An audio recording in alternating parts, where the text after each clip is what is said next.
Dalam waktu dekat ini mau beli HP baru ya? Yakin? So, kalau kamu berencana beli HP baru di kelas harga 3 jutaan, 3 jutaan lebih dikit lah. Saran gue mending sabar aja dulu guys. Apalagi incaran HP kamu itu Samsung A24.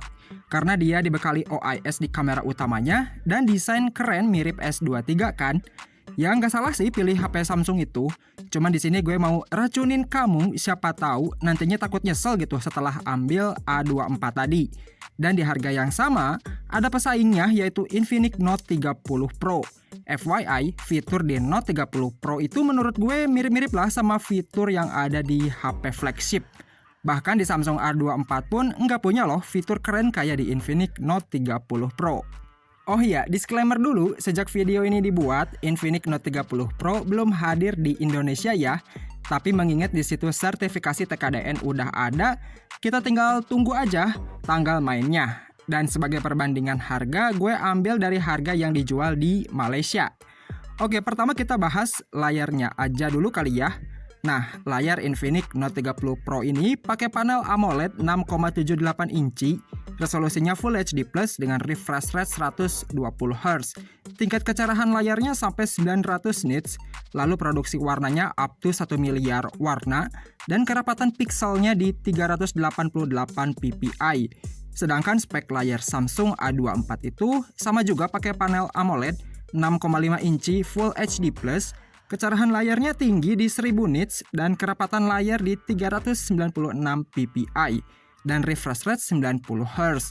Mungkin yang paling kerasa di kecepatan refresh rate-nya aja kali ya. Nah, kalau untuk spek kamera Infinix itu dibekali resolusi 108 megapiksel dan dua lainnya itu kamera gimmick aja. Berbeda dengan Samsung, meskipun kamera utamanya 50 megapiksel with OIS, tapi dia punya ultrawide 5 megapiksel dan 2 megapiksel makro. Sementara buat perekaman video kamera belakangnya di Infinix bisa sampai 2K 30 fps dan Samsung cuma sampai 1080 30 fps aja. Nah, buat kamera selfie-nya, Infinix punya resolusi 32 megapiksel, ada LED flash buat ngebantu pencahayaan selfie di low light, dan Samsung hanya 16 megapiksel aja. Lanjut di bagian hardware, kedua HP ini ternyata sama-sama pakai prosesor MediaTek, yaitu Helio G99 6 nanometer octa-core 2,2 GHz, GPU Mali G57 MC2. Skor Antutu yang didapat bisa tembus di angka 350 ribuan poin. Dipadukan juga dengan RAM 8 GB dengan fitur extended RAM sampai 8 GB lagi. Cuman yang beda, kapasitas memori Infinix itu gede di 256 GB dan Samsung hanya 128 GB aja. Kalau buat softwarenya, kedua HP ini udah running di OS Android 13 dengan balutan XOS 13 dan One UI 5.1. Pasti kamu juga udah tahu lah ya kalau HP Samsung sekarang itu updatean softwarenya lebih panjang dibanding Infinix.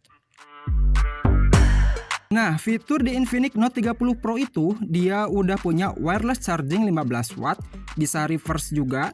Terus ada NFC, stereo speaker with JBL, sertifikasi IP53, port 3,5 mm, USB Type-C 2.0, side fingerprint, dan gyroscope-nya hardware. Sedangkan kalau fitur di Samsung A24 itu cuma ada NFC, side fingerprint, USB-C, port 3,5 mm, dan gyro juga hardware. Komplit di Infinix kan? Walaupun kapasitas baterainya sama dibekali 5000 mAh, tapi soal kecepatan ngecas menang Infinix karena udah 67 watt dan Samsung masih betah di 25 watt aja. So, kesimpulannya, kalau budget kamu cuma 3 jutaan pas dan butuh fitur yang komplit ala HP kelas atas, udah pasti Infinix. By the way, sekali lagi ini gue ambil di harga pasar Malaysia ya. Tapi kalau budgetnya mampu beli Samsung di 3,4 jutaan ya gak masalah. Intinya pilih aja sesuai sama kebutuhan. Apalagi di sektor kamera A24, wah Samsung menang ya. Karena setupnya cukup kepakai banget, ada OIS dan ultrawide. Oh ya, satu lagi, user experience software juga cukup penting nih buat kenyamanan selama make HP itu. Jadi XOS atau One UI. Coba komen di bawah ya. Oke, thanks yang udah nonton video ini sampai habis. Jangan lupa di like, subscribe, dan share ke teman kamu.